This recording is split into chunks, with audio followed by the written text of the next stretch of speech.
"I do not dance with simpletons," Lydia Winterbourne said, dropping Crispin's hand, but Henrietta caught his fingers before they could fall to his side. While the other ladies turned away and the Duke watched beneath the chandeliers, Henrietta asked Crispin, "The dance or the door, you choose." Before Crispin could answer, Lydia told the nearest onlookers that Henrietta had found the shortest road to a duke, and the Duke's voice cut through the murmurs. "No one in this house will be used for another person's performance." Candlelight filled the white-columned ballroom. Henrietta Ellsworth stood in her ivory gown without smiling or seeking the Duke's approval. She watched only Crispin, immaculate in navy, and felt the faint tremor in the fingers she held. The violins had stopped mid-measure. A fan snapped shut. A chair scraped. Henrietta's summer position as a companion could be ended by the wrong guest, but she knew what happened when a room claimed another person's humiliation. She would not assist them, Crispin, Henrietta said, keeping her voice low, steady, and entirely ordinary. "I can ask the musicians for a country measure, or we can walk to the terrace. It is entirely up to you." Crispin studied her gloved hand while the room waited. He drew one careful breath. A figure, he said the words, slow but clear. One figure, no applause. "A country measure," Henrietta called. "A slow count, if you please." The musicians raised their bows. The Duke crossed from the edge of the floor. He did not claim the dance or answer for his brother. "Would you prefer the terrace, Miss Ellsworth?" he asked. "Mr. Crawford has chosen the dance, Your Grace." He held her gaze for one brief moment. Then he turned to the guests who had begun to close around them. "Step back, if you please. There is no spectacle here. Form your own sets or seek the card room." The guests yielded because he was their host, though several did so reluctantly. Henrietta nodded to Crispin. He led her through the steps, counting beneath his breath, and never lost the measure. When the single figure ended, he bowed with grave formality and walked toward the quieter corridor. No one stopped him. No one followed. Henrietta released a breath. Her dance card hung from her wrist, every line still blank. No gentleman would approach her now that Lydia had named her a fortune hunter using the Duke's half-brother. Norton, Duke of Northwood, stepped into her path. He did not ask her to dance, and he did not praise her before the watching room. "Miss Ellsworth, I should like a word with you tomorrow concerning a paid engagement for the county picnic." 10 o'clock on the breakfast terrace, a public dance would have looked like reward. A paid task offered something the Whispers could not easily call charity. Henrietta met his gaze. 10 o'clock, Your Grace." By the time she left the ballroom, the Whispers had changed shape, but not vanished. Her position felt less certain than it had an hour before. She touched the edge of her blank card and knew she would make the same choice again. The morning sun warmed the breakfast terrace, though the early summer air still carried a cool edge. Henrietta sat across from Norton with the silver tea service between them. Neither had touched it. The county picnic has always been a confusion of races, speeches and people shouting instructions over one another, he began. Hope gave his voice its usual forward motion. "I want something different this year. I want Crispin received as a gentleman, not indulged as a curiosity. I want the county to see him as he is." Henrietta set down the cup she had lifted without drinking. "You want to prove that he belongs. I want them to be kind. Kindness cannot be arranged by program, Your Grace. Conduct can." She drew a small notebook from her reticule. "Make him the guest of honor, and every eye will remain on him. They will praise themselves for watching. He will still be the spectacle." Norton leaned forward. "Then tell me what I have failed to see." The words were sincere. "That made honesty easier, not safer. You offered me a paid engagement. If I am to arrange the picnic and the 2 musical evenings, I shall accept only under written terms. Name them. No person is required to join a game or a dance. Every amusement must allow a guest to sit, keep score, or leave without explanation." There will be no applause merely because someone has completed an ordinary figure. Mr. Crawford will not be announced as an example of anything. Henrietta turned the notebook so he could see the clean page. My fee for these entertainments will be separate from my wages as a companion. Either of us may end the engagement with 1 day's notice. Norton's brows rose, but not in offence. Crispin is not my ward, Miss Ellsworth. My mother's settlement left him an annuity of his own. Then the arrangements should treat him as the independent gentleman he is. He glanced toward the open doors. You do not trust me to protect him. I trust your intentions entirely. Henrietta dipped her pencil. I do not trust a room full of people who wish to admire their own goodness. Footsteps sounded beyond the threshold. Crispin appeared with a stack of sheet music against his chest. He looked first at the notebook, then at Henrietta. Mr. Crawford, we are discussing the picnic. Would you like to choose the music, or would you prefer to have nothing to do with the arrangements? Norton drew breath, plainly ready to encourage him. Henrietta gave the Duke one quick look. To his credit, he closed his mouth. Crispin considered the scores in his hands. The list, he said. I do not want them to ask me about the ballroom. Henrietta wrote the sentence exactly. Then you shall hold the list. If anyone asks about the ballroom, you may point to it and go elsewhere. Not the West Lawn, Crispin said. Too many B's. Music list, no ballroom questions, no West Lawn. He nodded and went back inside. Norton watched the doorway. I have spent 6 months persuading him to join our plans. You offered 2 choices and he stayed, because leaving was one of them. For once, the Duke had no immediate answer.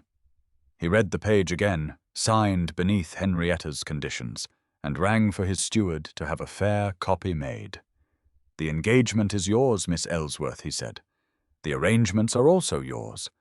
I shall try not to improve them before luncheon. Henrietta allowed herself a small smile. That is an ambitious beginning, Your Grace. His answering laugh was brief and uninjured. It was the first thing about him, apart from his restraint in the ballroom, that made her wonder what he was like when no one required a duke. The first trial took place on the South Lawn 4 days later. Henrietta had changed the usual Skittles relay into 3 ways of taking part.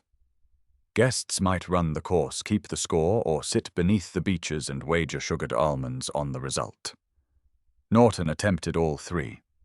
He ran first, called encouragement to the next pair, and reached for the score sheet before he had recovered his breath. His dark hair had escaped its careful arrangement, and his enthusiasm was beginning to alarm 2 elderly ladies near the table.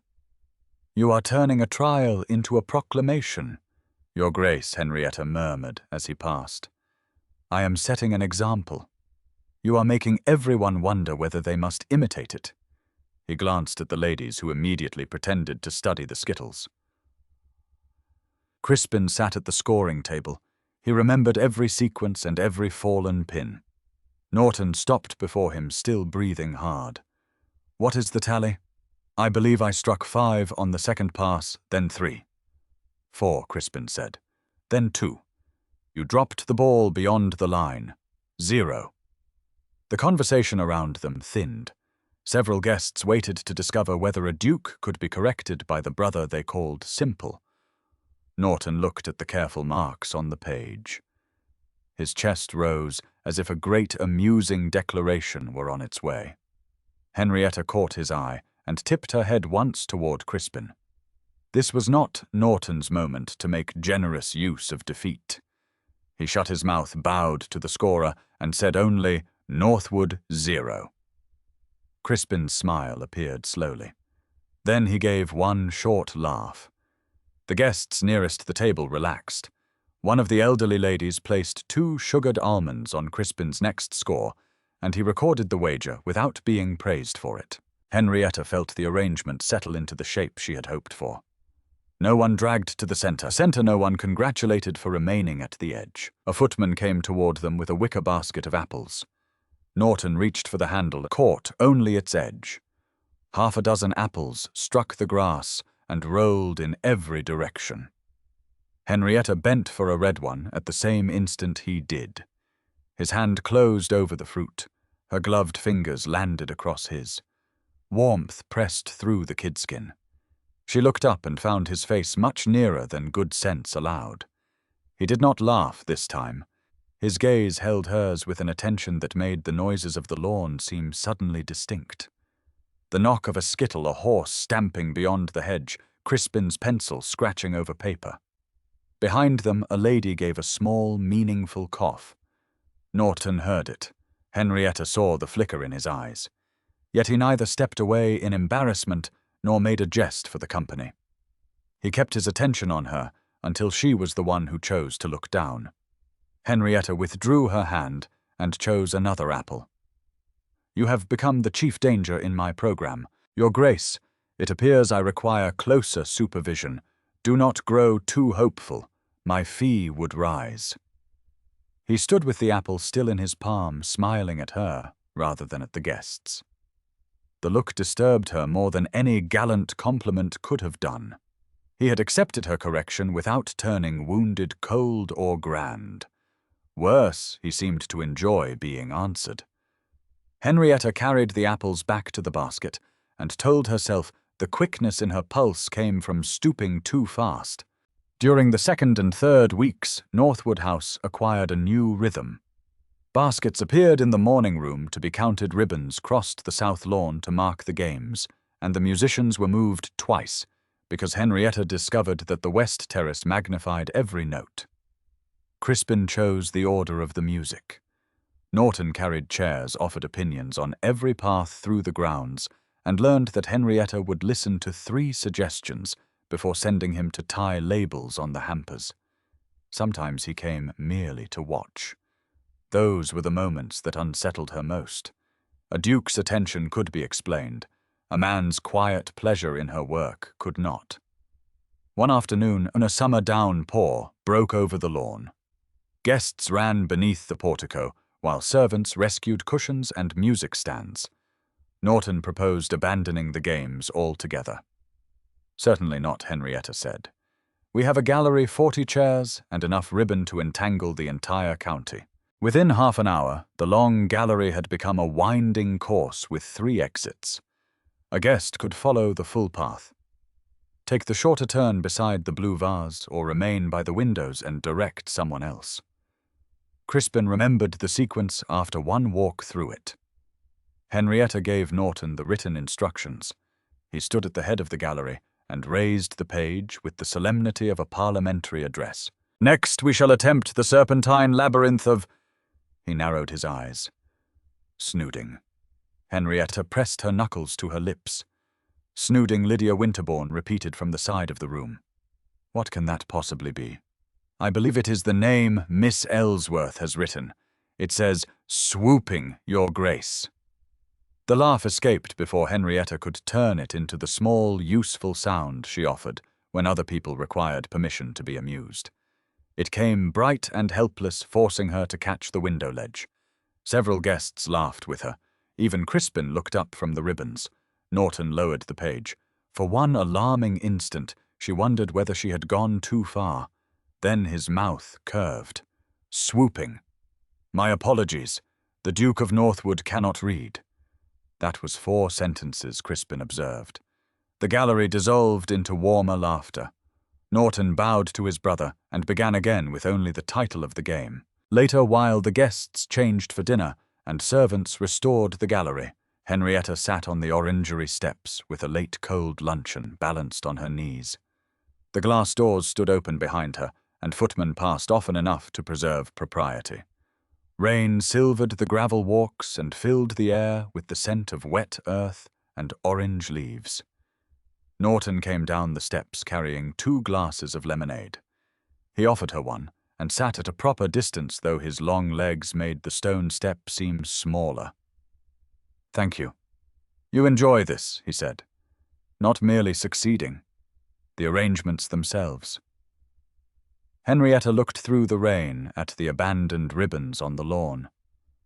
"I enjoy the moment when someone who has stood at the edge of a room steps farther in because the way was left clear, not because anyone pulled. I like the moment when people discover the room may be better than they expected. "There," she said. "That is the difference between us." Norton turned toward her. "Is it you believe one generous invitation may open every door? I believe people require a quiet door through which they may leave. I speak because I do not want anyone misunderstood. You speak most when you are uneasy." He looked offended enough to be entertaining. Before he could answer, Crispin paused behind the glass doors with a roll of ribbon in his hands. "He speaks too much," he said. Henrietta swallowed lemonade badly and began to cough. Norton twisted around. "Crispin, 3 sentences," Henrietta declared when she recovered. "Whenever your grace is uneasy, you may have 3 sentences. No more. That is a severe limit, Miss Ellsworth. It is merciful to the county." Crispin nodded approval and continued through the orangery. For a little while Henrietta and Norton listened to the rain strike the glass. She had spent years learning how to make herself useful before anyone noticed the cost of keeping her. Beside him, she had forgotten to fill the silence, forgotten to invent a task, forgotten even that her luncheon had gone cold. The ease of it frightened her. She was a paid companion and an arranger engaged only until the season ended. Yet on those wet stone steps, with Norton smiling into his lemonade and Crispin counting ribbon lengths behind them, Northwood felt less like a place she served than a place in which she had begun to take up room. The parish supper at the end of the 3rd week was intended to be quiet. By then, however, the county had begun to notice the altered habits of Northwood House.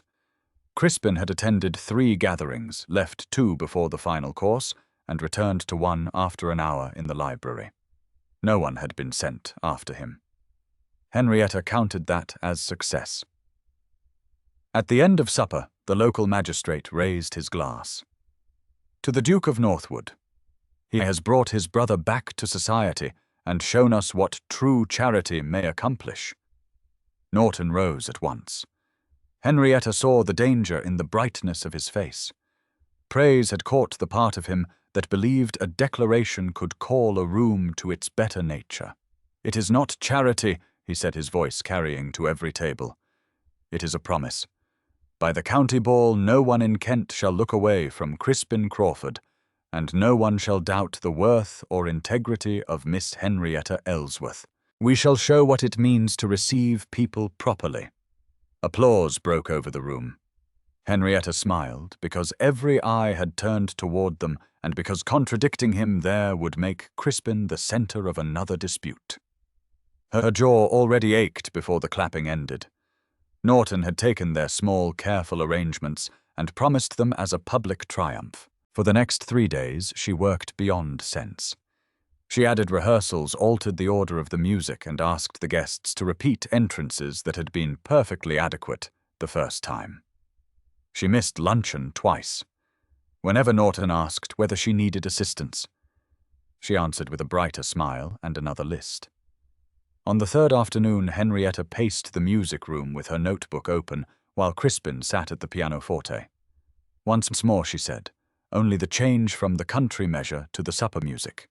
The music is too loud." She heard him. She also heard the applause from the parish supper in her memory, and imagined the county waiting for Norton's promise to fail. "The room will be full on the night," she said. "One more time, please." Crispin pressed the keys. The chord came hard and discordant. He stopped at once. "Too loud," he repeated. Henrietta tightened her fingers around the notebook. Only the transition. Norton entered as Crispin struck the first notes again. Crispin stood so abruptly that the bench scraped the floor. He pulled the blank card Henrietta had given him for the week's order from his pocket, crushed it in his fist, and dropped it beside the pianoforte. Then he left without looking at either of them.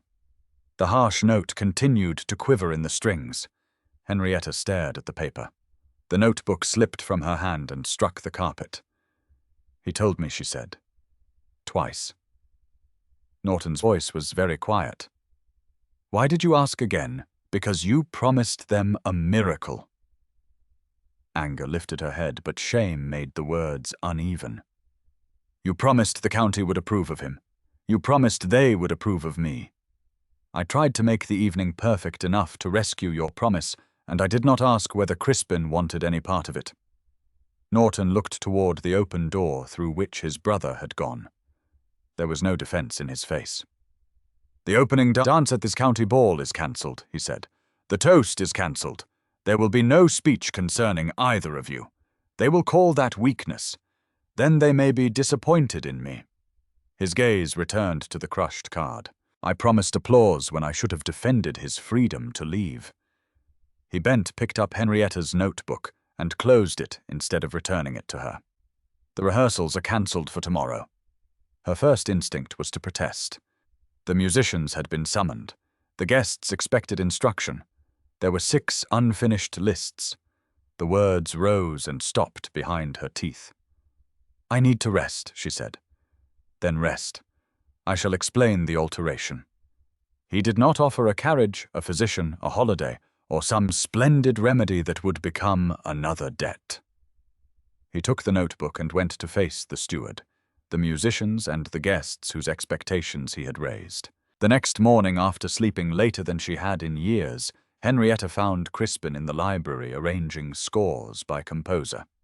She remained on the other side of the table.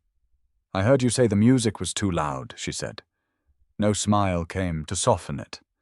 "I treated your answer as an obstacle because I wanted His Grace's promise to be true. I was wrong." Crispin aligned the edge of a score with the one beneath it. "You heard me." "Yes. Do not ask again after I say no." "I shall not." He considered her for several seconds. "The violins may practice with the doors closed. I shall be in the East Garden." Henrietta wrote nothing down. "Very well." When she left the library, Norton was at the far end of the hall, speaking to 2 offended guests. Henrietta heard him say that the change was his decision, and that Miss Ellsworth was not to be blamed for it. He did not look toward her for approval. He simply kept the part of the work he had taken from her. For the first time since the supper, she allowed herself to believe the cancelled applause might matter more than the promise that had earned it. The orangery was quiet the following evening. Its doors stood open to the gallery where servants crossed now and then with folded linens, but the orange trees made a private world of their own. Henrietta sat on a stone bench with her dance card across her palm. Every line remained blank. Norton entered without announcement and stopped several paces away. "Crispin is in the library," he said. "He has requested that no one interrupt him while he orders the scores. I apologized to him this morning." "I know." Henrietta traced the little pencil tied to the card. "I have spent most of my life believing that if I were cheerful enough and useful enough, no room would cast me out. Yesterday I made Crispin pay for that belief." Norton sat at the far end of the bench. "And I have spent years believing that hope spoken loudly enough becomes protection.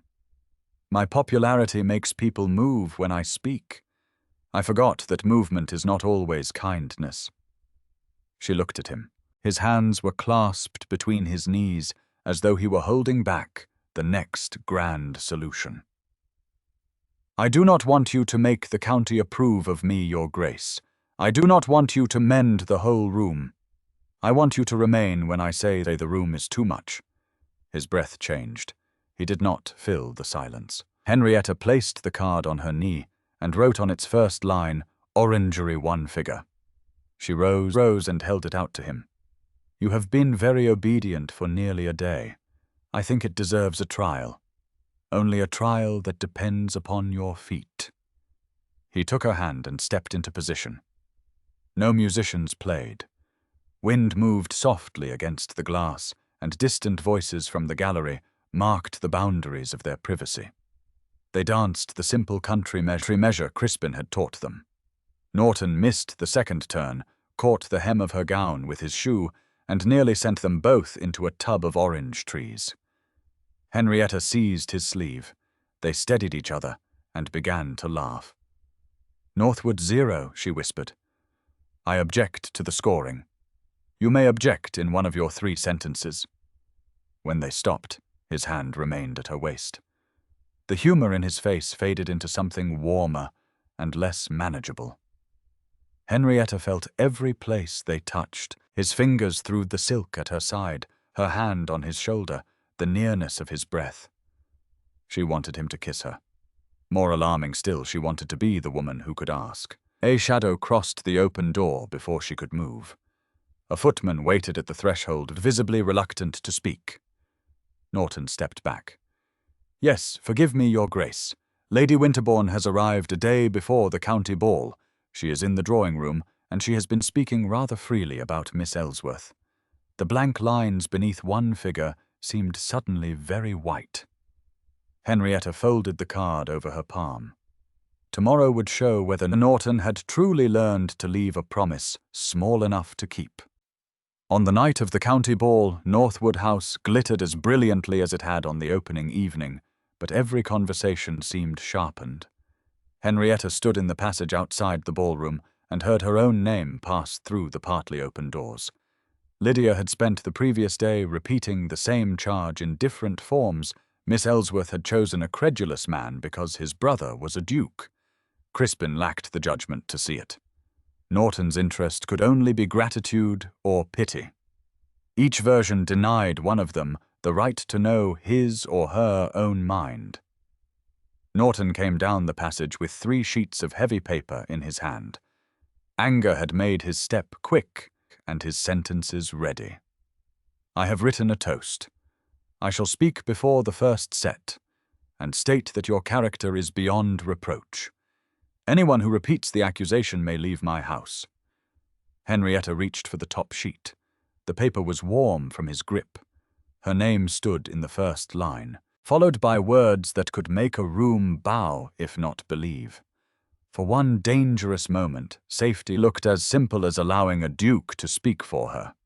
She could dance the opening figure with Crispin's smile through the whispers and make Norton's defense appear true.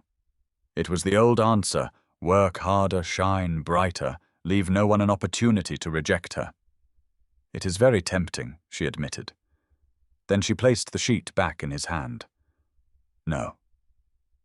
He stopped. "Henrietta, they are injuring your reputation. And a speech from you will persuade them that I require a duke to supply my character." She did not smile. No speech, no proof. "Crispin chooses his evening." Norton looked down at the closely written pages. He tore away the first 2 sheets. The defense of Henrietta, the appeal to the county, the promise of universal decency.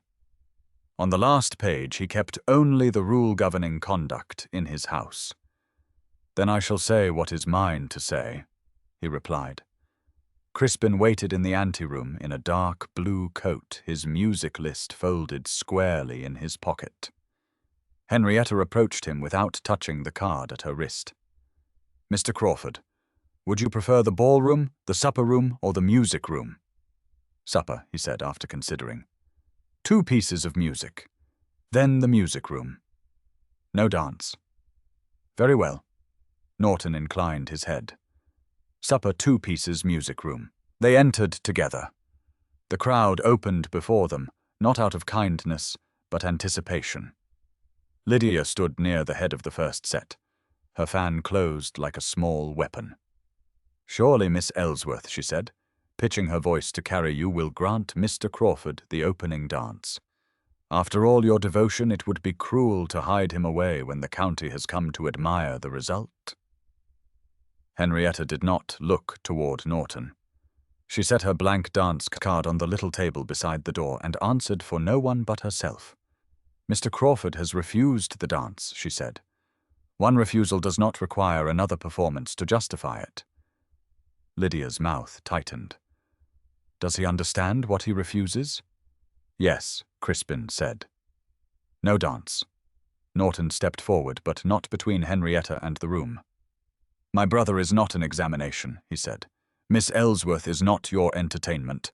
In this house, no refusal grants permission for cruelty. Lady Winterbourne, you may observe that rule, or have your carriage called." The silence that followed held no public triumph. No one applauded. One gentleman stared at the floor. An elderly lady quietly moved her chair away from Lydia's circle. Lydia's face went pale, then bright with anger. "My carriage, then."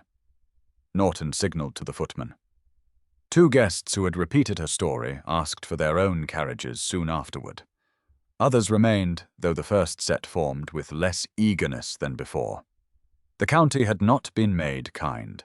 It had merely been told what Northwood House would not permit. Henrietta turned to Crispin and offered her hand, palm upward. He looked at it before taking it. Together they crossed the short passage to the music room. Behind them, Norton remained at the ballroom doors, keeping the curious from following. Crispin released her hand as soon as they entered. He moved to the table and began placing the scores in the order he preferred. He did not make the long speech, he said. No, he wanted to, very much. Crispin tapped the edge of the top score until it aligned. "You left a line blank on your card." Henrietta looked down. Beneath the orangery entry, one final line remained empty. "He is on the terrace," Crispin said. Then, with his usual precision, "That is information. It is not an instruction."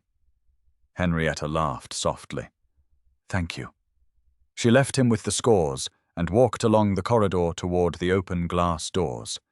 Music followed her at a distance, softened by walls and night air. Norton stood beside the stone balustrade. He turned at her steps, but did not come to meet her. The restraint cost him.